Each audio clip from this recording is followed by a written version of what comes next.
উনাকে সৃষ্টি করার পরে আল্লাহ বললেন, ইয়া আদম সাল্লিম আলা উলাইকান নাফার, আদম এই যে ফেরেশতারা বসা, সালাম দাও। আদম বলেন, না আমি সালাম দিব কেন, আমারা দেয় না কেন? অনেক মুরব্বী আছে বলে, আমি দিব কেন, তোরা আমারে দিবি। এরকম আছে না নাই? না, সালাম সবাই সবাইকে দিবেন। স্বামী স্ত্রীকে দিবেন, স্ত্রী স্বামীকে দিবেন, বড়রা ছোটদের দিবেন, ছোটরা বড়দের দিবেন, এক ভাই আরেক ভাইকে দিবেন, বোন ভাইকে দিবেন। তাহলে ফ্যামিলির মধ্যে শান্তি দিয়ে ফ্যামিলিটাকে সমৃদ্ধ করে দিবে কে? কারণ সালাম অর্থই শান্তি। সালাম অর্থ কি? ফ্যামিলির মধ্যে আমাদের এই সালামের প্রচলন নাই। বিশ্বনবী সাল্লাল্লাহু আলাইহি ওয়াসাল্লাম স্ত্রীদেরকে আগে সালাম দিতেন, সাহাবাদেরকে আগে সালাম দিতেন। মা আয়েশা বলেন, এত বছর বিশ্বনবী সংসার করলাম, একদিনও আগে সালাম দিতে পারি নাই। সবসময় বিশ্বনবী আমাকে আগে সালাম দিয়ে দিতেন। তো সাইয়েদনা আদমকে সৃষ্টি করার পরে আল্লাহ বললেন, আদম সাল্লিম আলা উলাইকান নাফার, বুখারীর বর্ণনা, ফেরেশতাদের এই দলটাকে তুমি সালাম দাও। সাইয়েদনা আদম আলাইহিস সালাম অহংকার করেন নাই।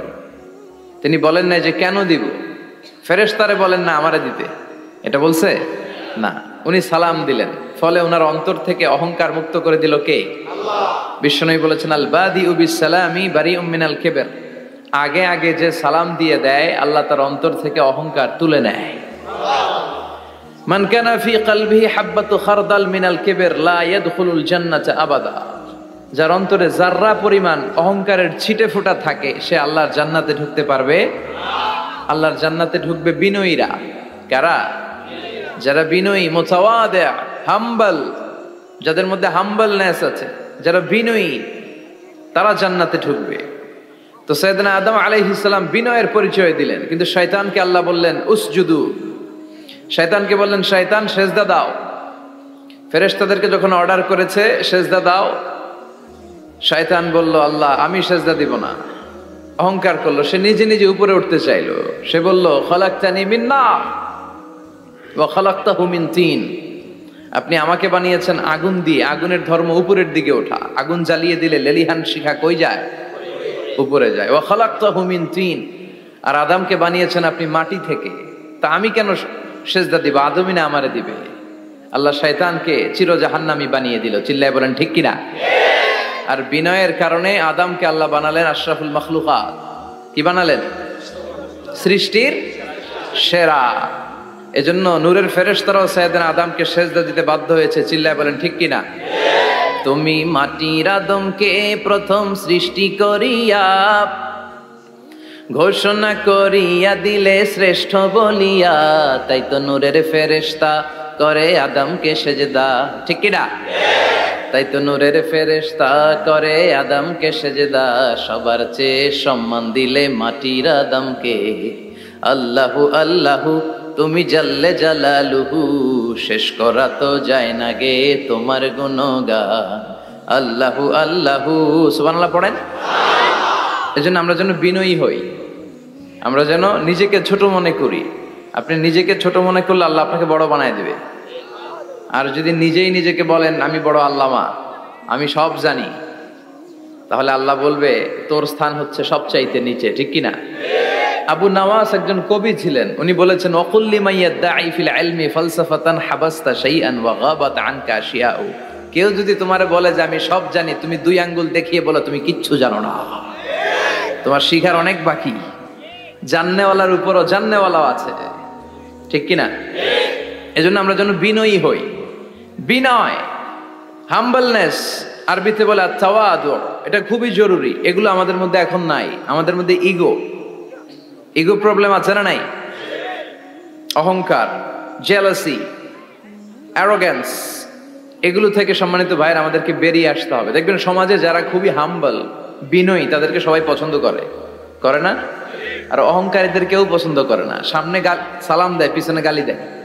কথা বলেন? এজন্য অহংকারী হবেন না, বিনয়ী হবেন। বিশ্বনবী বলছেন আল্লাহ আপনি আমার বিনয়ী বানান, আপনি আমার ধৈর্যশীল বানান, আপনি আমার শুকর গুজার বানান। আমার চোখে আল্লাহ আপনি আমার ছোট বানান, মানুষের চোখে আপনি আমারে বড় বানান। এই বাণীটা একটা বিপ্লবী বাণী, লা ইলাহা মুহাম্মাদুর রাসূলুল্লাহ। এটা যারা অন্তরে একবার প্রবেশ করতে পারে সে সত্য ছাড়া চোখে আর কিছু দেখে না। এই কালেমার পক্ষে শক্তি যারা, তারা সত্য আর ন্যায়ের পক্ষে। চিল্লায় বলেন ঠিক কিনা? এটা পৃথিবীর সবচাইতে শ্রেষ্ঠ জিকির, আফদলুল জিকির লা ইলাহা। আবার বিশ্বনবী বললেন, মান ক্বালা লা ইলাহা ইল্লাল্লাহ সিদকান মিন কলবিহি দাখালাল জান্নাহ, অন্তর থেকে একনিষ্ঠতার সাথে একবার যে লা ইলাহা পড়বে ওই লোকটা জান্নাতে প্রবেশ করবে। তার অপকর্মের কারণে, তার পাপের কারণে হয়তো সে পানিশমেন্ট পাবে জাহান্নামে, কিন্তু ফাইনালি সব শেষে সে জান্নাতে ঢুকবে, ঠিক কিনা? সহিহ ইবনে হিব্বান আর মুস্তাদরাকে হাকিমের এক বর্ণনা, মুসা আলাইহিস সালাম আল্লাহকে প্রশ্ন করলেন, ইয়া আল্লাহ আল্লিমনি কালিমাতান আযকুরু বিহা ওয়া আদউ বিহা, আল্লাহ আপনি আমারে একটা কালিমা শিখান, একটা জিকির শিখান, যে জিকিরটা দিয়ে শুধু আমি আপনার জিকির করব, এই জিকির কেউ জানবে না, শুধু জানবো আমি আর আপনি। সুবহানাল্লাহ পড়েন। আল্লাহ বললেন, ইয়া মুসা ইকরা লা ইলাহা ইল্লাল্লাহ, মুসা তুমি পড়ো লা ইলাহা।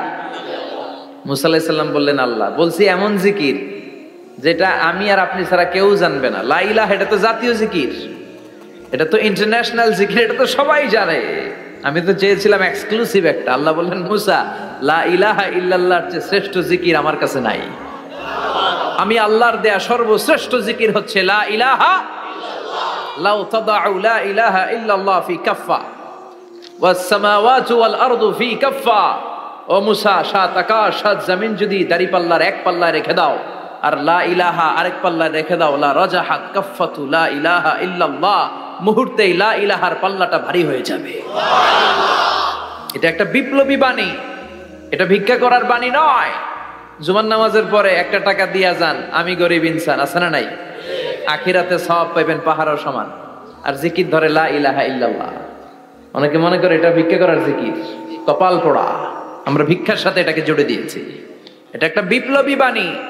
এই বাণীর অর্থ, এটার ইম্পর্টেন্স, এটার সিগনিফিকেন্স আর তাৎপর্য যে বুঝে সে আল্লাহ ছাড়া কারো সামনে মাথা নত করতে পারে না। চিল্লা এখন ঠিক কিনা? তাফসীর ফি জিলালিল কুরআনের রচয়িতা সৈয়দ কুতুব শাহিদ, নাম শুনছেন? গোটা বিশ্বব্যাপী তার নাম আর ডাক। তিনি ফি জিলালিল কুরআন লেখে গোটা বিশ্বের যুবকদের অন্তর কাঁপিয়ে দিয়েছিলেন। এই সমাজে তিনি জাহালাত দেখে এই জাহালাতের বিরুদ্ধে কলম ধরেছেন আর যুগশ্রেষ্ঠ তাফসীর রচনা করেছেন, তাফসীর ফি জিলালিল কুরআন। এটার অনেক ভাষায় ট্রান্সলেশন হয়েছে, বাংলায়ও পাওয়া যায়, খুব সম্ভব আল কোরআন একাডেমি লন্ডন এটা ট্রান্সলেট করেছে। তো উনি এই কালিমার পক্ষে থাকার কারণে, ইসলামী আন্দোলনের কারণে তৎকালীন প্রেসিডেন্ট জামাল আব্দুল নাসের ওনাকে ফাঁসি দেওয়ার আদেশ দিয়েছে, ফাঁসির কাস্টে ঝুলিয়ে মৃত্যুদণ্ডের অর্ডার করেছে। তো জেল কোডের নিয়ম অনুযায়ী যাদেরকে ফাঁসি দেওয়া হবে, হ্যাঙ্গিং করা হবে, হ্যাঙ্গিং করার ঘন্টাখানিক আগে ওই কারা কর্তৃপক্ষ থেকে নিয়োগ দেয়া জেলখানার ইমাম সাহেব এসে তাদেরকে লা ইলাহা পড়ায়। কি পড়ায়? লা ইলাহা ইল্লাল্লাহ পড়ায়। তো সৈয়দ কুতুব শাহিদ উনিও যখন ওনাকে ফাঁসির কাজটা ঝুলানো হবে, ওই মুহূর্তে জেল কোডের নিয়ম অনুযায়ী ইমাম সাহেব এসে সৈয়দ কুতুব সাহিবকে বলতে আরম্ভ করলো যে আমি আপনাকে কালিমা পড়াতে এসেছি, আপনি পড়েন লা ইলাহা ইল্লাল্লাহ। সৈয়দ কুতুব শাহিদ বললেন, আমারে কালিমা শিখাতে এসো না, আমি কালিমা খুব ভালো জানি। যেই কালিমা পড়ার, যেই কালিমা তুমি ফাঁসির আসামিদেরকে পড়ানোর কারণে মান্থলি বেতন পাও, ওই কালিমার ব্যাখ্যা করার কারণে আমাকে ফাঁসির কাজটা ঝোলা লাগছে। তুমি কালিমা পড়াও, তুমি বেতন নাও, আর আমি কালিমার ব্যাখ্যা করার কারণে আমার ফাঁসি হয়, তার মানে তোর কালিমা আর আমার কালিমা এক কালিমা না।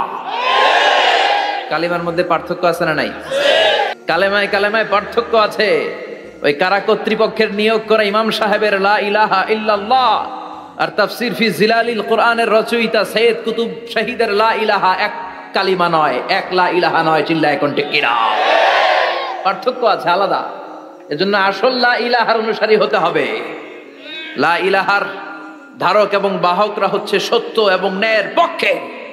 যত বিপদ আসে, যত আপদ আসে, যত ঝুঁকি আসে, পাহাড় সম ঝুঁকিকে ডিঙ্গিয়ে তারা লা ইলাহার কালেমার পতাকাকে উড়িয়ে দেয়। চিল্লায় বলেন ঠিক কিনা? এজন্য ইমানে ইমানে পার্থক্য আছে।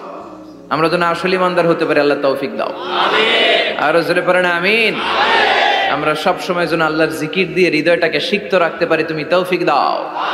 বিষ্ণু বলেছেন, লা ইয়াজালু লিসানুকা রাতবান মিন যিকরিল্লাহ, তোমার জিহ্বাটা যেন আল্লাহর জিকিরে সব সময় ভিজা থাকে। কি থাকে? সব সময় যেন পড়ি সুবহানাল্লাহ, আলহামদুলিল্লাহ, লা ইলাহা ইল্লাল্লাহ। সব সময় যেন আমরা পড়ি আল্লাহু আকবার। বিশ্বনবী বললেন আহাব্বুল কালাম ইলাল্লাহি আরবা। খেয়াল রাখবেন, আল্লাহর কাছে সবচেয়ে প্রিয় কথা চারটা। কয়টা? আহাব্বুল কালামি ইলাল্লাহি আরবা। আল্লাহর কাছে সবচাইতে প্রিয় কালাম হচ্ছে চারটা। লা ইয়াদুররুকা বিআইয়িহিন্না বাদাআতা। এই চারটার কোনটা দিয়ে শুরু করবে এটা তোমার ব্যাপার, আগে পরে করলেও কোনো সমস্যা নাই। চারটার একটা হচ্ছে সুবহানাল্লাহ, আরেকটা হচ্ছে আলহামদুলিল্লাহ, আরেকটা হচ্ছে লা ইলাহা ইল্লাল্লাহ, আরেকটা হচ্ছে আল্লাহু আকবার। এজন্য সব সময় আল্লাহর জিকির করতে রাজি আছেন তো? আল্লাহরে ডাকতে রাজি আছেন? ফাযকুরুনি ওয়াশকুরুলি। আল্লাহ বলেন যদি আমার জিকির করো আমিও তোমাদের জিকির করি, যদি আমার স্মরণ করো আমিও তোমাদের স্মরণ করি। আবার বিশ্বনবী বললেন, আল্লাহ ঘোষণা দেন ফাইন যাকারানি ফি নাফসি যাকারতুহু ফি নাফসি। আমার বান্দা যদি একা একা আমার জিকির করে আমিও আমার বান্দাকে একা একা স্মরণ করি। ওয়া ইন যাকারানি ফি মালাইন যাকারতুহু ফি মালাইন খায়রিম মিনহু। আর মহা সম্মেলনে যদি বান্দা আমারে স্মরণ করে আমি এর চাইতো শ্রেষ্ঠ মহা সম্মেলন ফেরেশতাদেরকে নিয়ে আমার বান্দাকে স্মরণ করি। ওয়া ইন তাকাররাবা ইলাইয়া শিবরান তাকাররাবতু ইলাইহি দিরাআন। আমার বান্দা যদি আমার দিকে 1 বিঘত আসতে চায় আমি আমার বান্দার দিকে 1 হাত এগিয়ে যাই। আমার বান্দা যদি আমার দিকে 1 হাত আসতে চায় আমি আমার বান্দার দিকে 2 হাত চলে যাই। ওয়া ইন আতানি ইয়ামশি আতাইতুহু হারওয়ালা। আর আমার বান্দা যদি আমার কাছে হেঁটে হেঁটে আসতে চায় আমি আমার গোলামের দিকে দৌড়ে দৌড়ে যাই।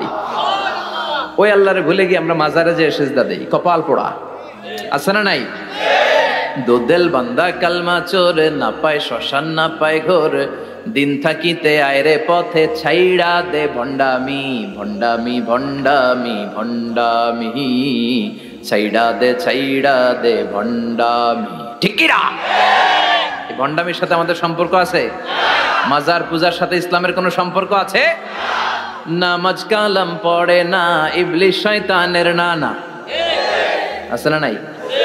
এলাকায় মনে হয় নাই, অনেক জায়গায় আছে দেখবেন লাল সালু দিয়া উঁচু করা। সাইয়েদনা আলীকে মদিনায় বিশ্বনবী পাঠালেন আর বললেন যত উঁচু মাজার দেখো ভেঙে মাটির সাথে গুড়িয়ে দাও। কবরস্থান উঁচু হবে না, কবর হবে সমান। এটাকে সেফটি দেওয়ার জন্য, সিকিউরিটি দেওয়ার জন্য আপনি চারদিকে সিম্পল বেড়া বা দেয়াল দিতে পারেন যাতে গরু ছাগল যে এই কবরের অসম্মান না করে।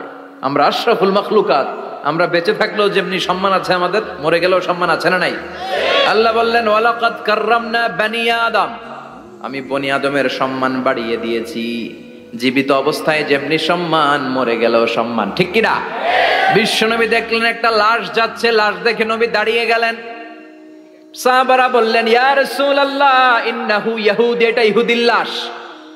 দাঁড়ালেন কেন? বসেন। বিশ্বনবী বললেন আওয়ালাইসাত নাফসান, এটা কি মানুষ না? এটা হোক না ইহুদি, হোক খ্রিস্টান, হোক নাস্তিক, এটা তো মানুষ। আমি তো মানুষকে সম্মান দিয়েছি। I have dignified the status of the sons of Adam. আমি বনি আদমের সম্মানকে বাড়িয়ে দিয়েছি। সবার উপরে মানুষ সত্য, তাহার উপরে নাই। এজন্য কবরকে সিকিউরিটি দিতে হবে, কিন্তু গম্বুজ বানানো যাবে? লাল সালু দেয়া যাবে? মাজারে আগরবাতি দেয়া যাবে? মোমবাতি, মশারি, অনেক মাজারের উপরে লম্বা মশারি টাঙানো আছে না নাই? ওর বাবারে মশাই কামড়ায়, কত বড় ডাকাত। তো মশাই যদি নিচ থেকে তাড়াইতে না পারে ও তোমারে কি করবে? কথা বলেন। মশা তাড়াতে পারে না নিজের গা থেকে, তোমারে কি বাঁচাবে? দেখবেন যেই লোকটা মাজারে মশারি দেয় ওর বাবার ডেঙ্গু জ্বর, ওর বাপেরে মশাই খায়, ওর মারে মশাই খায়। গোটা বিশ্বের সবগুলো আল্লাহর ওলি যদি একটা গ্লাসের পানিতে ফু দেয়, আর আপনার মা যদি আপনার মাথার মধ্যে হাত বুলিয়ে দেয়, আপনার মা যদি আপনার বুকে একটা ফু দিয়ে দেয়, সব পীর সাহেব একদিকে, মায়ের দোয়া আরেকদিকে। মায়ের দোয়া মুহূর্তে আবার আল্লাহর আরশে পৌঁছে যাবে। এজন্য বিশ্বনবী বলতেন সালাসু দাওয়াতিন মুস্তাজাবা, 3টা দোয়া আল্লাহ কবুল ফিরিয়ে দেন না। 1 নম্বরে হচ্ছে দাওয়াতুল মুসাফির, সফর অবস্থায় দোয়া করলে কবুল করে কে? 2 নম্বরে দাওয়াতুল মাজলুম, অত্যাচারিত ব্যক্তির দোয়া কবুল করে কে? 3 নম্বরে দাওয়াতুল ওয়ালিদাইনি লিওয়ালাদিহি, মা বাবা যখন হাত তুলে ছেলে মেয়েদের জন্য আল্লাহর কাছে দোয়া করে, ওই দোয়াটাও কবুল করে কে? মাজারে মশারি দিবেন? লাল সালু দিবেন? আগরবাতি, মোমবাতি, কোন মানত, মাজারে মানত করা যায় না। ইন্নী নাযারতু লির-রাহমানি সাওমা, মানত করতে হয় রহমানের নামে, মানত হবে একজনের নামে। চিল্লায় বলেন তিনি কে? এজন্য মাজারে কিছু দেয়া যাবে না। নামাজ কালাম পড়ে না ইবলিশ শয়তানের নানা, ধর্মের একখান খুঁটি ধইরা কয়দিন করবা হয়রানি। ভণ্ডামি ভণ্ডামি ভণ্ডামি, ছাইড়া দে ভণ্ডামি। দোদেল বান্দা কালমা চোর, না পায় শ্মশান না পায় ঘোর, দিন থাকিতে আয়রে পথে ছাইড়া দে ভণ্ডামি। ভণ্ডামি ভণ্ডামি ভণ্ডামি, ছাইড়া দে ভণ্ডামি। চিল্লায় বলেন ঠিক কিনা? এগুলোর সাথে আমাদের কোনো সম্পর্ক নাই। ইসলাম হচ্ছে সহজ। আদ-দীনু ইউসরুন লা উসরা ফি, আদ-দীনু ইউসর, দিন সহজ। এত জনের কাছে যাওয়া লাগবে না, আপনি ওই জেলায় যে ওই মাজারে মানত করা লাগবে না, আপনার সিলেটে যাওয়া লাগবে না, আপনার খানজানালির কাছে যাওয়া লাগবে না, আপনার কোথাও যাওয়া লাগবে না। আপনি বাড়ির পাশের মসজিদে পড়ে সেজদা দেন, মুহূর্তে দোয়া কবুল করে নিবে কে? রব্বুল আলামিন বলে, গোলাম আমারে ডাকস না কেন? তোর ডাকে সাড়া দেওয়ার জন্য আমি 24 আওয়ার্স রেডি। দুনিয়ার বুকে কোনো বিষয় নিয়ে যদি আমরা বারবার যাই, দুনিয়াতে লোকজন রেগে যায়, ঠিক কিনা? আমি ওনার কাছে গেলাম, ভাই আজকে একটা বিপদে পড়ছি, 500 টাকা দেন, দিয়ে দিল।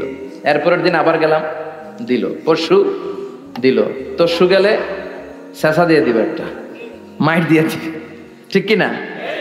কি পাইছো তুমি? প্রতিদিন 500 টাকা। বারবার কোন একটা ইস্যু নিয়ে কারো কাছে যাওয়া যায় না, এটা লজ্জার বিষয়, ঠিক কিনা? কিন্তু আল্লাহর বিষয়টা উল্টো। সুনানে তিরমিজির বর্ণনা, ইন্নাহু মান লাম ইয়াসআলিল্লাহ ইয়াগদাব আলাই, কোন বান্দা যদি কোনো বিষয় নিয়ে, কোনো ব্যাপার নিয়ে আল্লাহর কাছে বারবার না যায়, আল্লাহ তার উপর রেগে যায়। এজন্য আল্লাহর কাছে বারবার চাওয়ার দরকার আছে না নাই?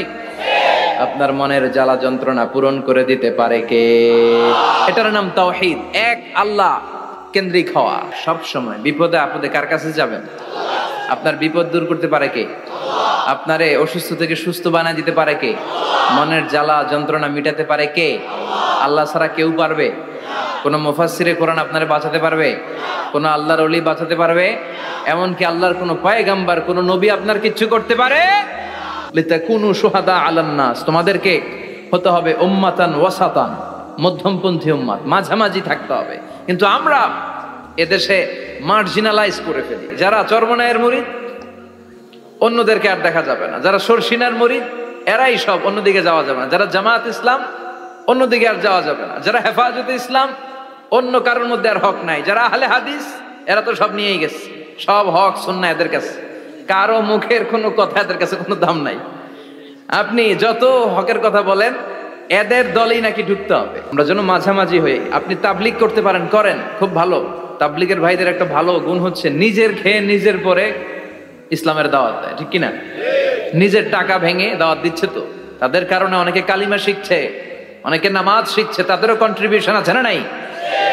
তো যারা তাবলিগ করেন, আপনি মনে করবেন না যে সব হক, সব সত্য, শুধু আপনি হকের ডিলার, এটা মনে করবেন না। সব সত্য হক এটা আপনার বাবার দাদার সম্পত্তি, এটা মনে করবেন না। সব দলের মধ্যে হক থাকতে পারে, বরং সব দলের ভালো ভালো জিনিসগুলো নিয়ে নিজেকে সাজানো দরকার। কথা বলেন? জামাত ইসলামের মতো, হেফাজতে ইসলামের মতো আন্দোলনের স্পিরিট থাকতে হবে। চিল্লা এখন ঠিক কিনা? আমার সুন্নি ভাইদের মতো নবীর প্রেম অন্তরে থাকতে হবে। চিল্লা এখন ঠিক কিনা? তাবলিগের ভাইদের মতো হৃদয়ে ইখলাস থাকতে হবে। এই সবগুলোর সমন্বয় হচ্ছে ইসলাম, সবগুলোর সমন্বয় ইসলাম। এজন্য কখনো মনে করবেন না যে আমি একদল করি তার মানে অন্য সব দল মনে হয় বাতিল, ওগুলো মনে হয় মুসলমান না, ওগুলো আমার চোখেই ধরে না। এটা ঠিক না, এটা ইহুদিদের স্বভাব। ইহুদিরা শুধুমাত্র হকের ডিলার মনে করতো নিজেদেরকে। ইহুদি ছাড়া বাকি কাউরে ওরা চোখে দেখতে পারতো না। এজন্য আমরা কি কট্টরপন্থী হব না মধ্যমপন্থী? চিল্লায় বলেন, কট্টরপন্থী না মধ্যমপন্থী? আল্লাহ আমারে যতদিন বাঁচিয়ে রাখে আমি মধ্যম পন্থার কথা বলেই যাব, up to my death. It's my mission, it's my vision. এটাই আমার লক্ষ্য, যে মধ্যম পন্থার ইসলামকে প্রমোট করা, যেটা বিশ্বনবীর ইসলাম, যেটা মদিনার ইসলাম, যেটার মধ্যে বাড়াবাড়ি নাই, ছাড়াছাড়ি নাই, ঠিক কিনা? We have to go back to our Lord. আমাদেরকে ফিরে যেতে হবে আমাদের রবের কাছে। আমরা কেউ আজীবন থাকতে আসি নাই। থাকতে পারবো আজীবন? দাদা চলে গেল, বাবা চলে গেল, মা চলে গেল, মামা চলে গেল, খালু চলে গেল, এরপর আমাদের টনক নড়ে না, তাই না? পাগল পাড়া হয়ে আছে এই পৃথিবীর জন্য। মরতে যে হবে এটা ভাববার সময়টুকু আমাদের নেই। আমরা ব্যস্ত আমাদের ক্যারিয়ার নিয়ে, আমাদের লাইফ নিয়ে, আমাদের সমাজ নিয়ে, আমাদের ফ্যামিলি নিয়ে, আমাদের সন্তান আর সম্পদ নিয়ে আমরা super busy. We are leading a very super busy life. We don't have even a single time to think about death. মৃত্যু নিয়ে ভাবার একটা মুহূর্ত আমাদের নাই। কিন্তু পৃথিবীর সবচাইতে সুনিশ্চিত বিষয় হচ্ছে মৃত্যু, ঠিক কিনা? The most certain thing in our life is death. আমাদের জীবনের সবচাইতে সুনিশ্চিত বিষয় হচ্ছে মরণ, মরবই আমরা। And the most uncertain thing in our life is the time of death. আর আমাদের জীবনের সবচেয়ে অনিশ্চিত বিষয় হচ্ছে মৃত্যুর সময়। আমরা জানি না, মরবো যে এটা জানি, জানেন না? কিন্তু কখন মরবো এটা জানি? এই সূরাটা আপনারে এই জিনিসটা জানান দিতে এসেছে যে দুনিয়ার সম্পদ, লোভ, লালসা এগুলো নিয়ে পড়ে থেকো না। এই যে আমাদের ফ্যামিলি, আমাদের বাচ্চা কাচ্চা, আমাদের এত টাকা পয়সার হিসেব, মাস শেষে বাড়ি ভাড়া, গ্যাসের বিল, এইটা সেটা, আপনি কি মনে করছেন যে আপনি চলে গেলে এগুলো থেমে থাকবে? কিছুই থেমে থাকবে না, সব চলবে আগের মতো। থাকবেন না আপনি। এমন দুনিয়া যেটাতে আমি নাই, সব চলে। সকাল গড়িয়ে বিকেল হয়, শীত শেষে গ্রীষ্ম আসে, দিন শেষে রাত নামে, সব চলে, নাই শুধু আমি। চিল্লায় বলেন ঠিক কিনা? তো এজন্য এগুলি একটু ভাবেন। অনেক ব্যস্ত আমরা। এই দুনিয়ার পুরো জীবনটা এটা হচ্ছে লালসাময় একটা জীবন। লোভ, মরিচিকা, মায়াজাল, এই মায়াজালে আমরা আটকে আছি। ফলে মৃত্যুর কথা আমরা ভুলে গিয়েছি। পাগলের মতো ছুটছি, আরো টাকা লাগবে, আরো খ্যাতি লাগবে, আরো যশ লাগবে, আরো দাপট লাগবে আমার। এত টাকা দিয়ে কি হবে? এত সম্পদ দিয়ে কি হবে? এত ব্যস্ততা দিয়ে কি হবে তোমার? স্টপ, থামুন, অনেক হয়েছে, আম্মা থামুন। Take a rest, take a breath and think about death. Think that you have to go back to your Lord. একটু বসেন না, একটু ভাবেন যে আমাকে চলে যেতে হবে, চলে যেতে হবে। এই কোলাহল, এই ব্যস্ততা এগুলো থাকবে, থাকবো না আমি। সাইয়েদনা ওমর ফারুক বলেছেন, মুতু ক্বাবলা আন তামুতু, মরার আগে একবার মরো। হাসিবু ক্বাবলা আন তুহাসাবু আলাইকুম, তোমার হিসাব নেওয়ার আগে তুমি একবার নিজের হিসাবটা করো না। কাগজ বের করে একটু লিখো না কি কি ভালো কাজ করছিলা, যেগুলো দিয়ে নাজাতের ওয়াসিলা হতে পারে, 1 2 3, আর কি কি আকাম কুকাম করছো দেখো না, লিখে দেখো তোমার অবস্থাটা কি। মরার আগে একবার মরো। মরার আগে খাটের মধ্যে শুয়ে শটান করে চোখ বন্ধ করে একবার মরার ভান করে দেখেন কেমন লাগে। চোখটা বন্ধ করেন আর ভাবেন আপনি নাই, কি কি হতে পারে ভাবেন। আপনার ছেলে মেয়েরা কান্না জুড়ে দিবে, আপনার প্রাণের স্ত্রী বিলাপ শুরু করে দিবে, বন্ধু বান্ধবের চিৎকার আর মাতম, স্থানীয় এলাকার মসজিদে ঘোষণা, অমুক এলাকার নিবাসী অমুক ভাই অমুকের ছেলে অমুক দুনিয়ায় নাই। সব আত্মীয়রা চলে আসবে, ফেসবুকে স্ট্যাটাস দেয়া হবে, সবাই সবাইকে জানাবে বিকাল 4টায় অমুক হাই স্কুল ময়দানে আপনার জানাজা। ছুটে আসবে, সবাই ছুটে আসবে আপনাকে শেষ বিদায় দিতে, গুড বাই জানানোর জন্য, আল ওয়াদা, বিদায় জানাতে আসবে সবাই। 4 তাকবীর দিয়ে আপনার জানাজা হবে, অশ্রুসিক্ত জানাজায় আপনার বিদায় হবে। কাঠের খাটিয়ার মধ্যে করে কাঁধে তুলে আপনার কবরে নেওয়া হবে। আগে থেকে খুঁড়ে রাখা কবরটার মধ্যে আপনারে বিছিয়ে দেয়া হবে। বাঁশের কচি দিয়ে তার উপরে মাটির চাপা দিয়ে সব চলে যাবে। ভাবেন না একবার চোখ বন্ধ করে, this is the circle of life, this is the nature of life. এটা সবার হবে, আমার হবে, আপনার হবে। এত মায়া, এত ভালোবাসা কই যাবে? কেউ থাকবে না, সবাই আপনার অন্ধকার কবরে রেখে দিয়ে চলে আসবে। উপরে বাঁশের কঞ্চি, তার উপরে মাটির চাপা, অন্ধকার আর অন্ধকার। এই অন্ধকার যেন শেষ হতে চায় না, শুধুই অন্ধকার, ঠিক কিনা? এজন্য আমাদের চলে যেতে হবে। দাদা গেল, চাচা গেল, মামা গেল, আমাদেরকেও যেতে হবে, জোরে কোন ঠিক কিনা? একদিন মাটির ভেতরে হবে ঘরে মন আমার, কেন বন্ধ দালান ঘর, প্রাণ পাখি উড়ে যাবে পিঞ্জর ছেড়ে।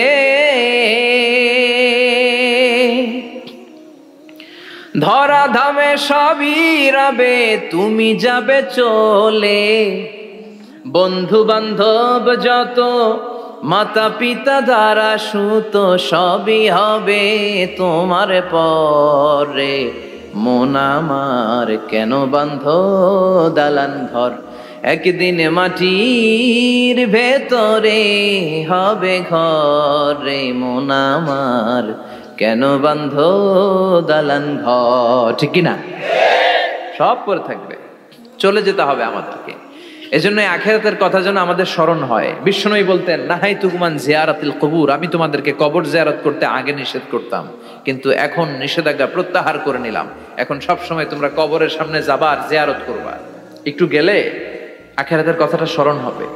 ওখানে ছোট শিশুরা শুয়ে আছে, কিশোর যুবকরা আছে, আপনার মতো তাগড়া যুবক মুরব্বীরা আছে। এরা এই এলাকায় থাকতো, এরা আকাশ থেকে নেমে আসে না, এই এলাকার সন্তান আজ নাই। একটা সার্টেন পিরিয়ড শেষে আপনিও থাকবেন না। This is the nature of life, this is the circle of life. ছোট্ট শিশু হয়ে এসেছিলেন, শৈশব, কৈশোর, যৌবন, প্রৌঢ়ত্ব। আগে ছিলেন সিঙ্গেল, বিয়ে করে হয়ে গেলেন ডবল। এরপরে আল্লাহ আপনাকে একটা মেয়ে দিল, এরপরে মেয়েকে বিয়ে দিয়ে শ্বশুর হলেন, এরপরে ওই মেয়ের ঘরে সন্তান হতে নানা হলেন। আর কতদিন? অনেক দিন হলো তো, অনেক লম্বা সময় পেয়েছেন আপনি। Think about that. এবার যাওয়ার কথা ভাবেন, আখিরাতের সামানের কথা ভাবেন, ফিরে যেতে হবে। কি শক্তিশালী যুবক, বার্ধক্য চলে আসলে লাঠি ছাড়া চলতে পারে না। কুচকুচে কালো দাড়ি সাদা হয়ে যায়, দাড়ির শুভ্রতা, বয়সের ভার, রং ধরা যৌবন জং ধরে শেষ। ঠিক কিনা?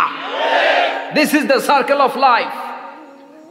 যুবক ভাইরা, এটাই জীবন, চলে যেতে হবে, কেউ থাকতে পারবে না। ঠিক কিনা? এটা রিমাইন্ডার আল্লাহ এই সূরার ভেতরে দিয়েছেন যে তোমাদেরকে ফিরে যেতে হবে। এই লোভ লালসা ছেড়ে দাও। রব্বুল আলামিন বলেন, আলহাকুমুত তাকাসুর হাত্তা যুরতুমুল মাকাবির। ও গোলাম, দুনিয়ার সম্পদ, লোভ লালসা তোদেরকে পাগল বানিয়ে দিয়েছে। এই লোভ পাগলামি কোনোদিন তোদের থামবে না যতদিন না তোরা কবরে ঢুকবি। ঠিক কিনা? কার কথা? আল্লাহ বললেন, দুনিয়ার সম্পদ আর লোভ আর মোহে তোমরা গাফেল হয়ে গিয়েছো। আখিরাতের কথা বেমালুম তোমরা ভুলে গিয়েছো। কিন্তু আখিরাতে তোমাদের যেতেই হবে, কবরের বাড়িতে তোমাদের ঢুকতেই হবে। ঠিক কিনা? যেতেই হবে। আমরা ভুলে যাই। আলহাকুমুত তাকাসুর, অতিরিক্ত পাওয়ার লোভ, বেশি বেশি খাওয়ার লোভ, বেশি বেশি জমানোর লোভ মানুষকে গাফেল বানিয়ে দিয়েছে। এটা মানুষের স্বভাব। আরো চাই, আরো চাই, এই স্বভাবটা আছে না নাই? দেখবেন ছোট বাচ্চারা মসজিদের দোয়া অনুষ্ঠান শেষে জিলাপি দেয় না? বড়ুয়া কৃষ্ণপুর কি দেয়? আগে বাতাসা দিত না, এখন কি দেয়? জিলাপি দেয়, মিষ্টি দেয়। তো মসজিদের 2-3 গেট থেকে যদি দেয়, ছোট বাচ্চারা দেখবেন এদিক দিয়ে কয়েকটা নেয়, নিয়ে আবার ওই গেটে লাইন ধরে। ওর হাত হলো ছোট হাত, ওর হাত ভর্তি জিলাপি, আর নেওয়ার জায়গা নেই, এরপর আরেক জায়গায় লাইন ধরছে। আরো লাগবে, আরো লাগবে, এই আরো আরো আরো চাই। এই স্বভাবটাই মানুষকে কুড়ে কুড়ে শেষ করে দিয়েছে। এত লাগবে কেন তোমার? চাহিদার কোনো শেষ নাই। Unlimited demand of human being. যার আছে বেশি তার চাই বেশি। যার সাইকেল আছে তার হুন্ডা চাই, হুন্ডা আছে তো প্রাইভেট কার চাই, প্রাইভেট কার আছে তো প্লেন চাই, প্লেন আছে তো হেলিকপ্টার চাই, হেলিকপ্টার আছে তো ওইটা চাই, ওইটা আছে তো সেটা চাই। ঠিক কিনা? এলাকার মেম্বার যে হয়েছে চেয়ারম্যান হতে চায়, আছে না নাই? চেয়ারম্যান সাহেব এমপি হতে চায়, আছে না নাই? এমপি সাহেব মন্ত্রী হতে চায়, আছে না নাই? মন্ত্রী সাহেব প্রধানমন্ত্রী হতে চায়, আছে না নাই? কিন্তু এই দেশে সুযোগ নাই। কথা কন। এই দেশে প্রধানমন্ত্রী সিলেক্টেড। 2-3 জনের বাইরে কেউ প্রধানমন্ত্রী হইতে পারবি না। ঠিক কিনা? আমার এই জীবনে তো আমি 2-3 জনই দেখলাম। তো মানুষের চাহিদার কোনো শেষ নাই। যার আছে বেশি তার চাই বেশি। এজন্য বিষ্ণু বলেছেন, উনজুরু ইলা মান হুয়া আসফালা মিন, তোমার চেয়ে যে খারাপ আছে ওর দিকে তাকাও। ওয়ালা তানজুর মান হুয়া আ'লা মিন, তোমার চেয়ে যে ভালো আছে ওর দিকে তাকায়ও না, তোমার চেয়ে যে খারাপ অবস্থানে আছে ওর দিকে তাকাও। অনেকে নিজের অবস্থান নিয়ে সুখী না, এরকম আছে না নাই? আল্লাহ আমার এটা দিল না রে, ওইটা দিল না রে, পাইলাম না রে, কিচ্ছু হয় না, কি করবো জীবনে, হতাশ। আসলে আছে কিন্তু অনেক, কিন্তু শুকরিয়া নাই, ডাকাত। ঠিক কিনা? নিজের অবস্থান নিয়ে সুখী না, কিন্তু অনেক লোক আছে তারা আপনার অবস্থানে পৌঁছতে চায়। তাদের দিকে তাকিয়ে দেখেন, আপনি যে অবস্থানে আছেন এই অবস্থানে পৌঁছাটা অনেকের কাছে স্বপ্ন। তারা প্রতিনিয়ত সংগ্রাম আর স্ট্রাগল করে যাচ্ছে আপনার অবস্থানে পৌঁছতে, আর আপনি এটা নিয়ে সন্তুষ্ট না। শেখ সাদির নাম শুনেছেন? বালাগাল উলা কাশাফাত দুজা, এই কবিতাটার রচয়িতা ইরানের বিখ্যাত এক কবি। উনি একবার আর্থিক সমস্যার মধ্যে দিয়ে সময় কাটাচ্ছেন, টাকা নাই, পয়সা নাই, পায়ে দেওয়ার মতো জুতা নাই। উনি খুব দুঃখ পেলেন, হায় রে, আমি ইরানের এত বড় কবি, আমার পায়ে দেওয়ার মতো জুতা নাই। দুঃখ ভরা মন নিয়ে রাস্তায় হাঁটতে বেরোলেন। হাঁটতে হাঁটতে হঠাৎ দেখলেন একটা লোক শুয়ে শুয়ে কাঁদছে, ওই লোকটার দুইটা পাই নাই, পাই নাই। উনি সেজদায় পড়ে গেলেন, আল্লাহর কাছে ক্ষমা চাইলেন, আল্লাহ অনেক দিয়েছো, শুকর আলহামদুলিল্লাহ। এজন্য যেই পরিস্থিতিতেই থাকি না কেন আমরা কি পড়বো? জোরে বলেন, কি পড়বো? এজন্য আল কানাতু মিনাল ইসলাম, অল্পে তুষ্ট থাকার নাম হলো ইসলাম। সম্পদ লাগবে কিন্তু সম্পদের পাহাড় লাগবে না, ঠিক কি না? অল্প খান, অল্প পড়েন, অল্প জামান, অল্পের ভেতরে বরকত ঢুকাইয়া দিছে কে? দেখবেন যাদের সম্পদ অল্প তারা সুখী বেশি। জরিপে এটা দেখা গিয়েছে, অনেক সার্ভেতে এটা এসেছে, যারা সম্পদশালী এরা দুঃখী বেশি, এদের দুঃখ বেশি, টেনশন বেশি। খুব স্বাভাবিক, টাকা যার বেশি রোগ তার বেশি, টাকা যার বেশি টেনশন তার বেশি, টাকা যার বেশি ঘরে শান্তি তার কম। আছে না নাই? ঘরের ভেতরে অশান্তি, ছেলে কথা শোনে না, ছেলে টানে গাঞ্জা, মেয়ে করে পরকিয়া। আছে না নাই?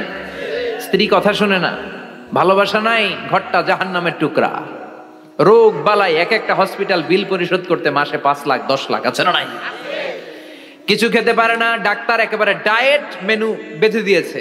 ডায়েট, ভেরি ডায়েট মেনু, এটা এটা এটা এটা কিছুই খাবেন না, শুধু গরু খাবেন না, খাসি খাবেন না, চিংড়ি খাবেন না, খালি ঘাস খাবেন। ইচ্ছে মতো ঘাস খাবেন, মানে ঘাস জাতীয় যত আইটেম আছে সব খাবেন।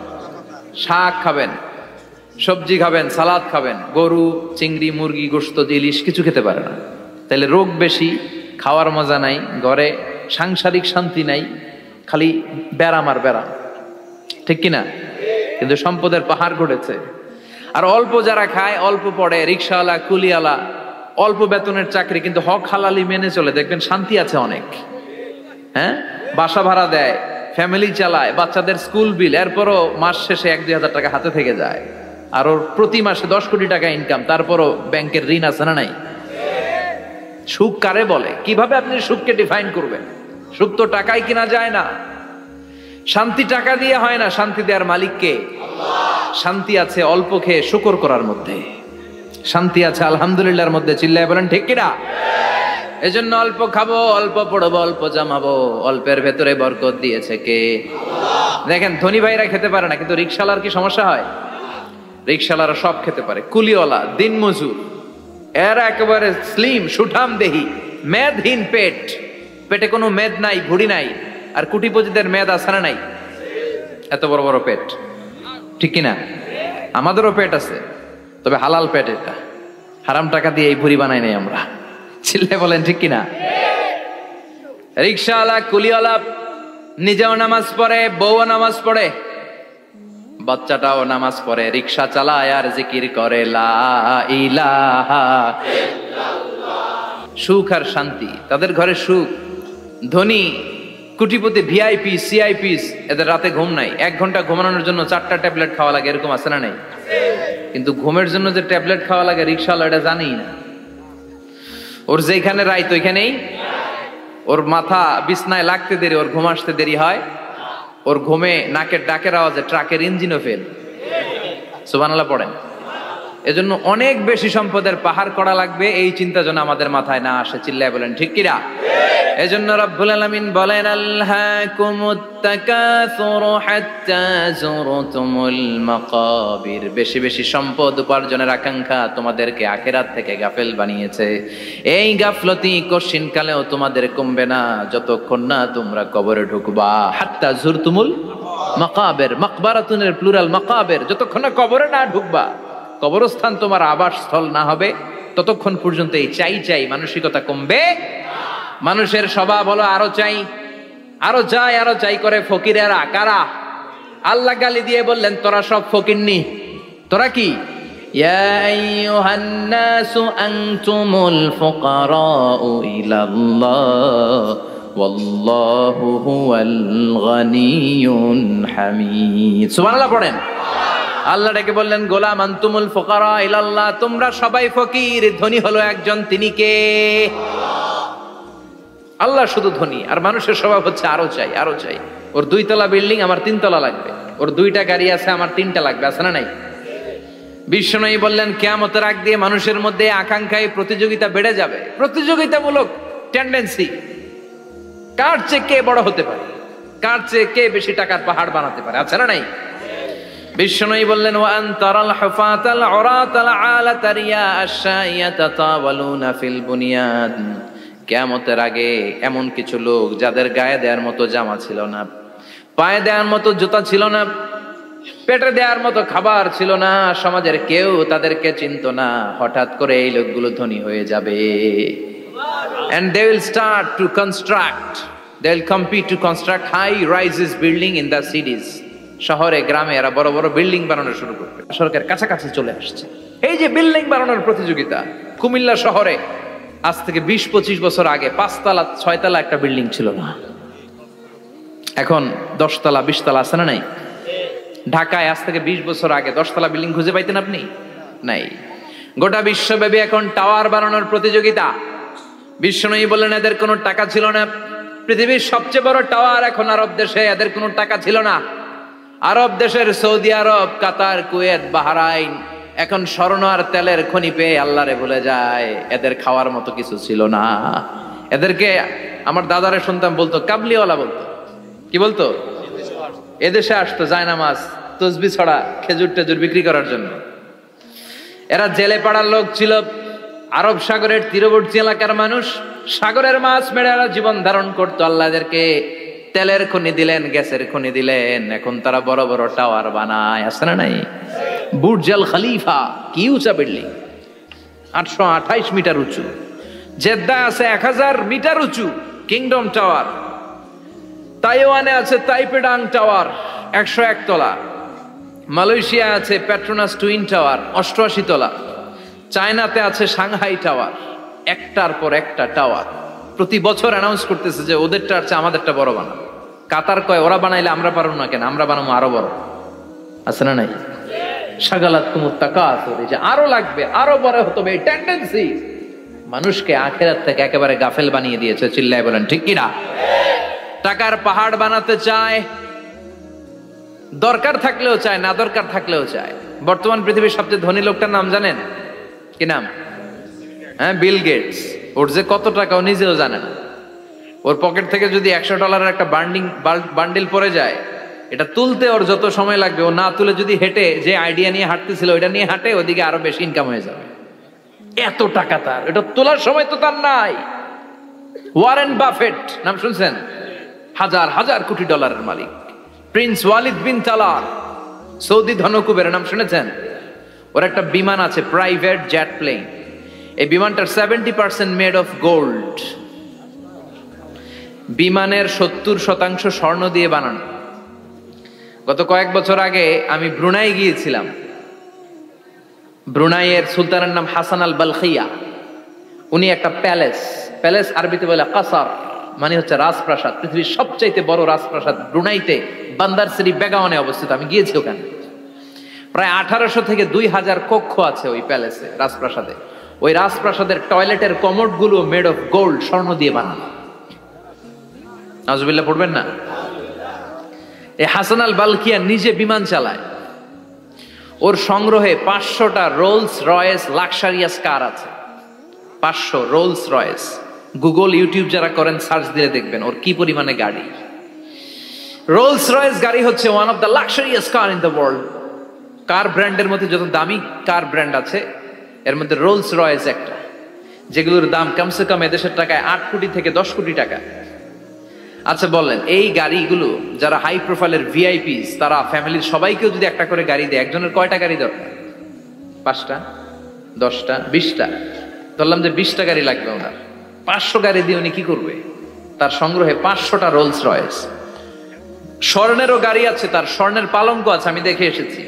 পোরশে, ফারারে, লাম্বরগিনি, এই টাইপের যে ব্র্যান্ডগুলো আছে, অভাব নাই। তার মানে আছে, যার বেশি চায় তত বেশি। চিৎকার করে বলেন ঠিক কিনা? এজন্য আল্লাহ বললেন আল্হাকুমুত তাকাসুরু হাত্তা যুরতুমুল মাকাবির। দুনিয়ার লোভ তোমাদেরকে আখিরাত থেকে গাফেল বানিয়ে দিয়েছে। দুনিয়ার লোভ লালসার মধ্যে পড়ে আখিরাতকে বেমালুম তোমরা ভুলে গিয়েছো। এই গাফলতি কোনোদিন কমবে না যতদিন না তোমরা কবরে ঢুকো, ঠিক কি না? সম্পদ উপার্জনে ইসলাম বাধা দেয় না, কিন্তু সম্পদ হৃদয়ে স্থান দেয়া যাবে না। সম্পদ উপার্জন করতে হবে, খরচ করে ফেলতে হবে। বেশি সম্পদশালী হতে হলে আল্লাহর সন্তুষ্টির জন্য যাকাত দিতে হবে। কে দিতে হবে? দে যাকাত, দে যাকাত, তোর দিল খুলবে পরে, আগে খুলো খাত। দে যাকাত, দে যাকাত, তোরা দে রে যাকাত, ঠিক কি না? দিল পরে খুলবে, আগে হাত খোলেন। হাত খুললে দেখবেন দিলটারে খুলে দিয়েছে কে? সাইয়েদনা মুসা আলাইহিস সালামের জামানায় ওনার চাচাতো ভাই ছিল মিশরের সবচাইতে বড় ধনী, যাকাত দেয় নাই। তার কি করুণ পরিণতি হয়েছে কোরআনে আছে না নাই? এত সম্পদ ছিল, তার সম্পদগুলো সে সিন্ধুকে আটকে রাখতো। আর এই সিন্ধুকের চাবিগুলো আলগানোর জন্য, কাঁধে নেওয়ার জন্য 10 জন লোক লাগতো। সিন্ধুক কাঁধে নেওয়ার জন্য, সিন্ধুকের চাবির গোছা কাঁধে নেওয়ার জন্য কয়জন? তাহলে কি পরিমাণ সম্পদ ছিল? সাইয়েদনা মুসা বললেন, সম্পদের মালিক তুই হস নাই, আল্লাহ বানাইছে। কারণ বলে ইন্নামা উতিতুহু আলা ইলমিন ইনদি, আল্লাহ আমারে সম্পদ দেয় নাই, আমি আমার মেধা খাটিয়ে সম্পদ বানিয়েছি। যাকাত আমি দিব না। মুসা বললেন তাহলে আযাবে পড়বি, কারণ কয় পারলে আযাব আন, পারলে আযাব আনো। আল্লাহ বললেন ফাখাসাফনা বিহি ওয়া বিদারহিল আরদ, ও মুসা নিরাপদ দূরত্বে চলে যাও, এখনই ভয়ঙ্কর ভূমিকম্প হবে, আযাব দেব। কারণ সহ কারণের সব সম্পদ আমি জমিনের ভেতরে ঢুকায়া দেব। আমি নিজে কারণের বাড়ি দেখে এসেছি। মিশরের রাজধানী কায়রো থেকে প্রায় 150 কিলো দূর একটা জেলা আছে, ফায়ুম জেলা। ওইখানে কারুনকে আল্লাহ তার সব সম্পত্তি সহ মাটিতে দাবিয়ে দিয়েছেন। দাবাতে দাবাতে হাঁটু পর্যন্ত যখন কারুন জামিনে দেবে যায়, ভাবছে উঠে যাবে।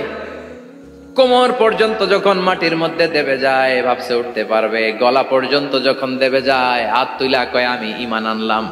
ও মুসা, সব সম্পদ তোর আর তোর আল্লাহর লইয়া যা, খালি আমারে বাঁচা, আমারে। সব গাদ্দারদের একই পরিণতি। ফেরাউনরেও যখন আল্লাহ লোহিত সাগরে পানি খাওয়াতে খাওয়াতে পেটটা এত বড়, হাত তুলা কয় আনা মিনাল মুসলিমিন, আমি মুসলমান, আমি ভালো মানুষ। আল্লাহর কোরআন সাক্ষী, সে বলেছে আনা মিনাল বনি ইসরাইলরা যে আল্লাহরে মানে, আমিও তারে মানি, আমিও আল্লাহর দলের একনিষ্ঠ কর্মী। আর পানি খাইতে পারি না, আল্লাহ বাঁচাও। আল্লাহ কয় আরো খা। শেষ, ফেরাউন শেষ, নমরুদ শেষ, কারুন শেষ। পুরো সম্পদ সহ আল্লাহ কারুনকে জামিনের ভেতরে দাবিয়ে দিলেন। এজন্য সম্পদ যাদের বেশি, যাকাত দেওয়ার দরকার আছে না নাই? দারিদ্রতা বিমোচনের জন্য যাকাত দিবেন। যাকাতের শাড়ি লুঙ্গি এইভাবে না, অনেকে কিন্তু দেয় জাকাতের শাড়ি, জাকাতের লুঙ্গি, জাকাতের গামছা, এরকম ডাকাইত আছে না নাই? বাংলাদেশে এমনও হয়েছে জাকাতের শাড়ি দিবে বলে সে পত্রিকায় নিউজ করেছে, আর ওই শাড়ি আনার জন্য শাড়ি দিবে 5000, মানুষ এসেছে 5 লক্ষ। পদপৃষ্ঠ হয়ে 11 জন নারী এক জায়গায় মারা গিয়েছে। কিয়ামতের দিন আল্লাহ বিচারের কাঠগড়ায় এই বিজনেস ম্যাগনেটকে দাঁড়িয়ে সেদিন জিজ্ঞাসা করবে যে কেন তুই এদেরকে কষ্ট দিয়েছিলি? চিল্লা এখন ঠিক কিনা? এদের মৃত্যুর দায়ভার এই শিল্পপতি এড়াতে পারবে না। যাকাতের শাড়ি, যাকাতের লুঙ্গি বিতরণের জন্য আল্লাহ তোমারে ধনী বানায় নাই। ধনীদের দায়িত্ব হলো গরিবের হাতে সম্পদ পৌঁছে দেয়া। ও ফি আমওয়ালিহিম হাক্কুন লিসাইলি ওয়াল মাহরুম। গরিব আমার কাছ থেকে সম্পদ আর যাকাত নিয়ে সে আমার প্রতি করুণা করেছে, আমি যাকাত দেই বলে আমি কোনো দয়া দেখাই নাই। কথা বুঝতে পেরেছেন? আইডিয়াটা ক্লিয়ার করে নেন। যাকাত দেয়া আমার জন্য কি? কথা বলেন, ফরজ। আর যে যাকাত নেয় তার জন্য যাকাত খাওয়া কি ফরজ? আমি গরিব মানুষ, আমি যাকাত খাবো না, না খাইয়া থাকুম, রোজা রাখুন। কথা কন, আমার যে যাকাত নেওয়া লাগবে এমন কোনো কথা নেই, কিন্তু আমি যে ধনী আমার দিতেই হবে, এটা ফরজ। তার মানে আমি দিয়ে আমি দয়া করি নাই, ও নিয়ে আমারে বাঁচাইয়া দয়া করে গেছে। চিৎকার করে বলো ঠিক কিনা? ইসলাম বলে রাস্তার এক পাশে 5 তলা আর এক পাশে গাছতলা, এটার নাম ইসলাম না। খেটে খাওয়া মানুষ, সুবিধা বঞ্চিত মানুষদের দ্বারে যে তুমি যাকাতের টাকা পৌঁছে দাও। যাকাতকে ফরজ করা হয়েছে দারিদ্রতা বিমোচনের জন্য। আপনি শাড়ি লুঙ্গি দিলে কি হবে? ওরে শাড়ি দিচ্ছেন দুপুরে, রাত্রেবেলা ও আরেক জায়গায় লাইন ধরে আছে, বিরিয়ানির প্যাকেট দিতেছে ওইখানে। কথা কন, সারাটা বছর ও যাকাতের টাকা নিবে, ও ওর কিচ্ছু হবে না, বরং এমন কিছু তাকে করে দিতে হবে যেটা দিয়ে সে ফ্যামিলি লিড করতে পারে।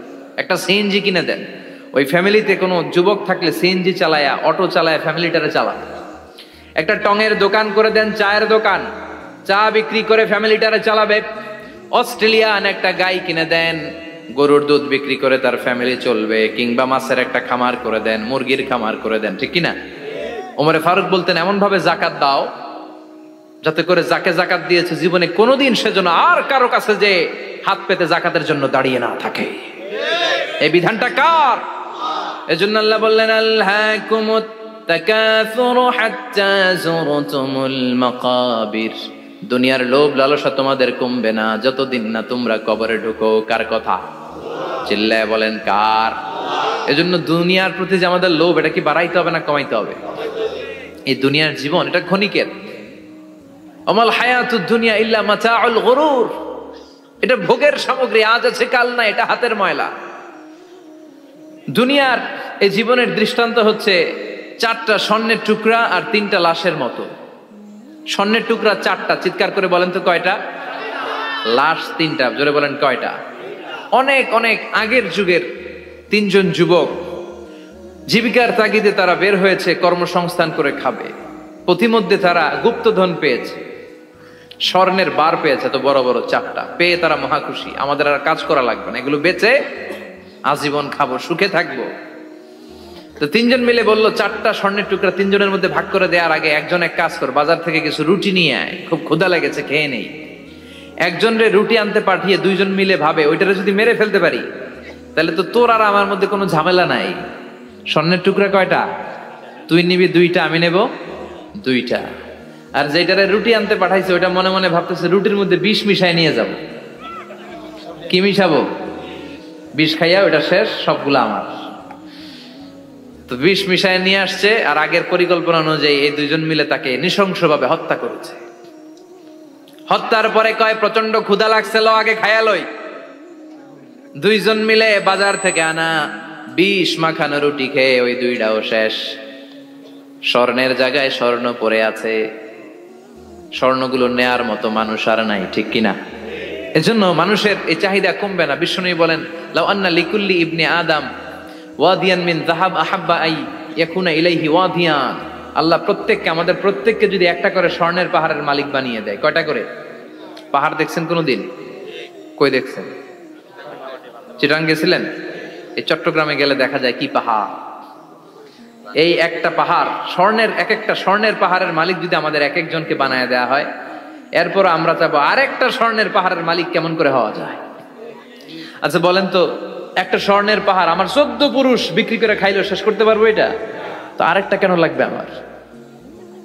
ওয়ালাই আমলা আফাহু ইল্লা তুরাব। বিষ্ণু বলেন কবরের মাটি যতক্ষণ না তোর মুখে না ঢুকবে তোর এই চাওয়া চাওয়া খাই খাই সব বন্ধ হবে না।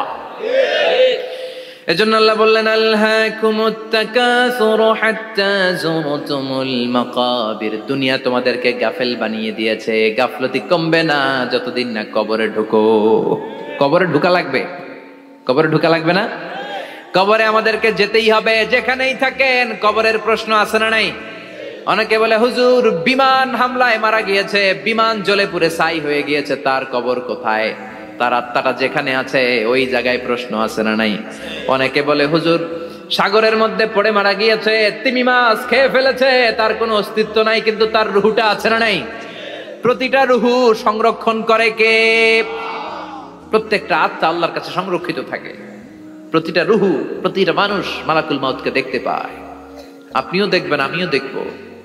মুমিনদের কাছে এসে মালাকুল মাউত একজন যুবকের বেশে সাদা ধবধবে জুব্বা পরে সুগন্ধি মেখে মুমূর্ষু ব্যক্তির শিয়রে বসে বসে বলে ইয়া আইয়াতুহান নাফসুল মুতমাইন্না, হে প্রশান্ত আত্মা, উখরুজি ইলা মাগফিরাতুল্লাহি ওয়া রিদওয়ানি, আল্লাহর ক্ষমা আর দয়ার দিকে বের হয়ে আসো।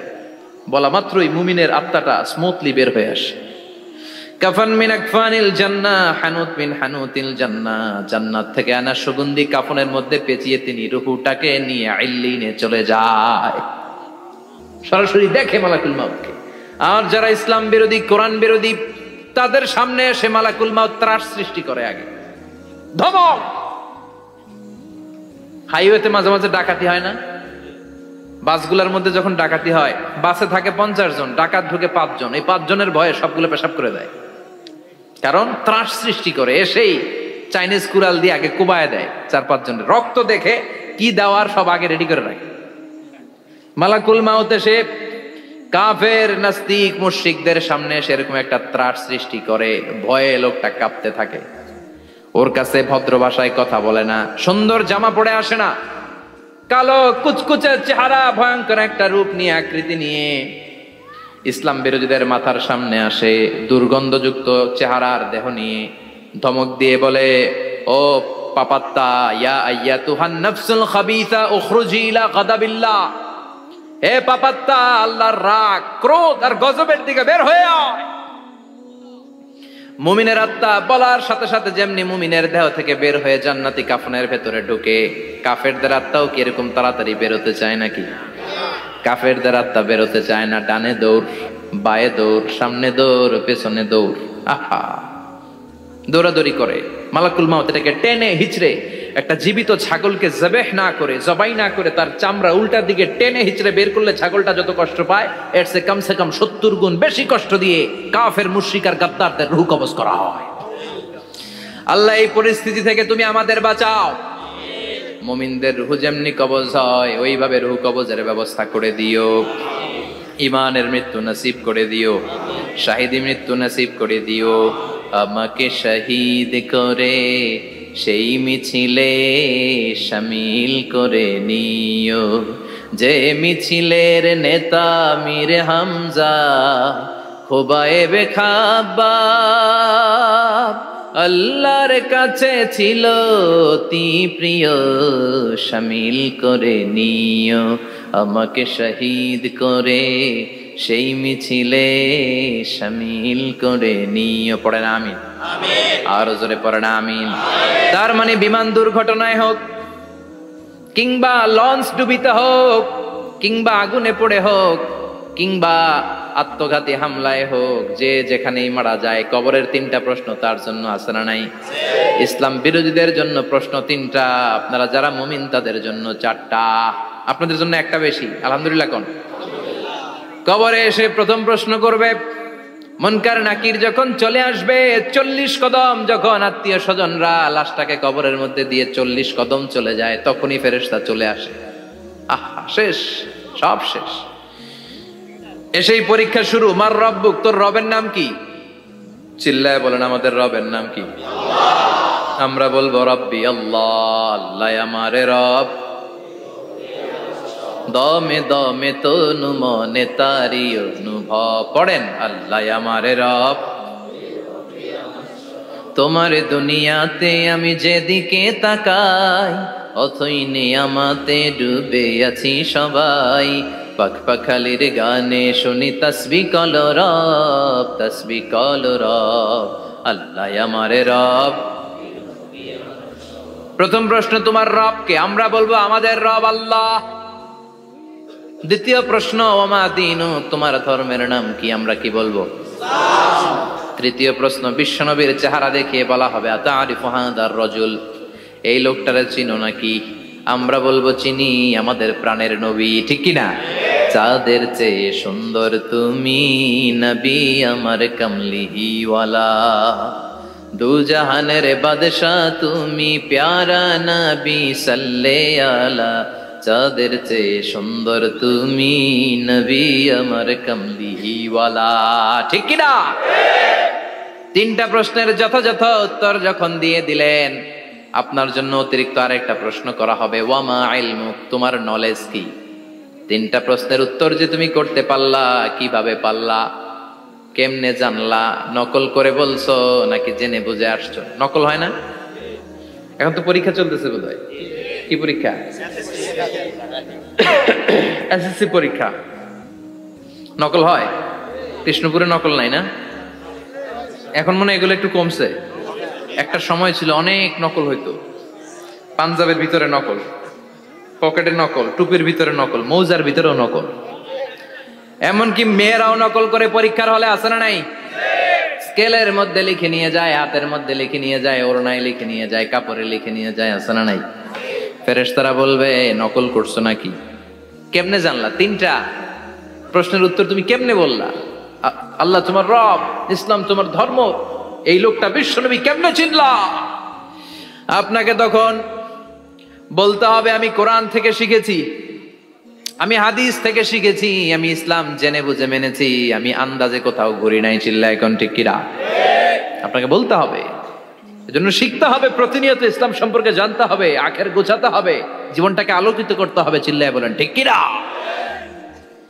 চারটা প্রশ্নই যখন হয়ে গেল, ফেরেশতারা বলবে আহলান ওয়া সাহলান ওয়া মারহাবান বিক, খোশামদেদ, কংগ্রাচুলেশন, খোশামদেদ, কংগ্রাচুলেশন, সব প্রশ্নের উত্তর তুমি পেরেছো। ফায়ুফসাহু লাহু কবরুহু ৭০ যিরান, আপনার কবরটারে ৭০ হাত লম্বা করে দেয়া হবে। ওয়ায়ুফতাহু লাহু বাবুন ইলাল জান্নাহ, আপনার কবর থেকে জান্নাতের দিকে দরজা খুলে দেয়া হবে। ওয়ায়ুলবাসু মিন লিবাসি আহলিল জান্নাহ, জান্নাতের দুইটা রেশমি কাপড়ের পোশাক এনে আপনারে পরিয়ে দেয়া হবে। আর বলা হবে নাম কানাউমিল আরুস, ঘুমাও, sleep, you should get some sleep now, তোমাকে লম্বা সময় পাড়ে দিতে হবে, ঘুমাও। কানাউমিল আরুস, যেমনি বর বাসর রাতে আরামসে ঘুম দেয়, বাসর রাতে যেমনি বর কনেকে নিয়ে মধুর ঘুম দেয়, তুমিও ঘুমাও, কেউ তোমার ঘুম ভাঙবে না। মালাক ইসরাফিলের, কিয়ামতের জন্য ইসরাফিলের সিংহায় যে ফুৎকার আছে, ওই ফুৎকার ছাড়া কোনো কিছুই তোমার ঘুম ভাঙাতে পারবে না। আলহামদুলিল্লাহ পড়েন। আল্লাহ আমরাও যেন চারটা প্রশ্নের উত্তর দিয়ে লম্বা একটা ঘুম দিতে পারি, পড়ে না আমিন। ওয়াম্মাল কাফির ওয়া আহলুশ শিমাল, আর ইসলাম বিরোধী যারা, তাদের সামনে আসবে মালাকান আসওয়াদান আজরাকান, কৃষ্ণ বর্ণের দেহ, নীলাভ বর্ণের দুটো চোখ, গায়ের রং কালো, চোখের রং নীল, দেখতে কেমন লাগে? আলিফ লাইলার ভূতের মতো, কথা কন। গায়ের রং কালো, চোখের রং নীল। ফেরেশতা দুইটা আসবে, এসে ত্রাস সৃষ্টি করবে, এসে বলবে বল তোর রবের নাম কি? মার রব্বুক। ইসলাম বিরোধী মুশরিক, কাফের, নাস্তিক এরা বলবে আমি জানি না আমার রবকে, আমি জানি না, আমি তো আজীবন শুধু চেয়ার করেছি, মদ খেয়েছি, আমি ধর্ষণে সেঞ্চুরি করেছি দুনিয়ার বুকে, আমি টেন্ডারবাজি করেছি, চাঁদাবাজি করেছি, আমি মাস্তানি করেছি, আমার দাপটে এলাকার ইসলাম প্রিয়রা বাসায় ঘুমাতে পারে না। আমি ছিলাম টেন্ডারবাজ, আমি ছিলাম গডফাদার, সন্ত্রাসীদের লিডার, আমি ছিলাম ডন 1 2 3 সব, আমি ছিলাম ডনের ডন, আমি ছিলাম মাস্তান, রংবাজ, রব টপ কি আমি তো জানি না। লাদ্রি লাদ্রি, আমার জিজ্ঞেস করো না।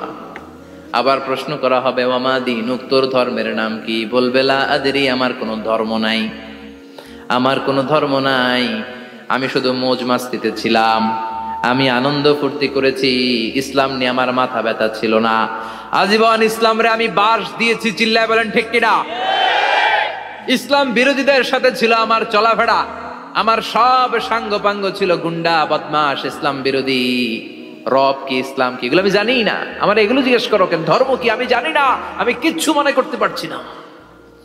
3 নম্বর প্রশ্ন করা হবে আতারিফু হাদার রাজুল, দেখো তো এই লোকটারে চিনো কিনা? কয় না, চিনি না, তবে মনে হয় এই লোকটারে দুনিয়ার বুকে আমি গালি দিতাম, এই লোকটার বিরোধিতা করতাম, ব্লগের মধ্যে এই লোকটার ব্যাপারে কুৎসা রটনা করতাম, এই লোকটার কার্টুন বানিয়ে আমি হিংসা ছড়িয়ে দিতাম, এই লোকটার ব্যাপারে আমি এলাকার মধ্যে অপপ্রচার চালাতাম।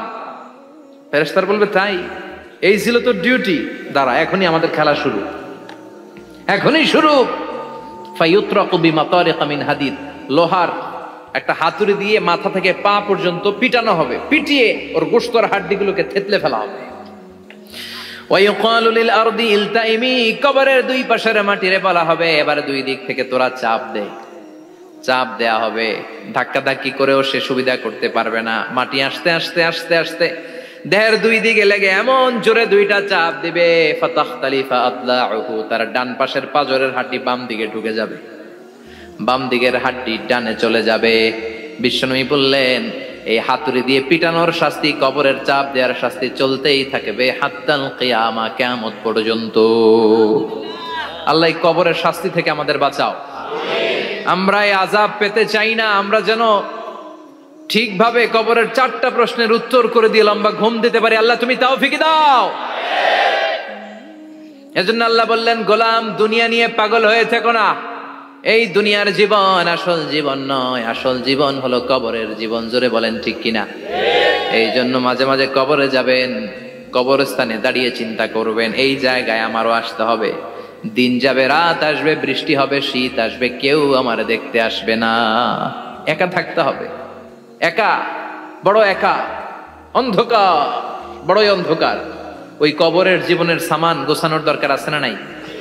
ওই কবরের সুখে শান্তিতে থাকতে চাইলে নামাজ পড়ার দরকার আছে না নাই? কোরআন পড়ার দরকার আছে না নাই? ছেলে মেয়েগুলোরে মানুষের মতো মানুষ করার দরকার আছে না নাই?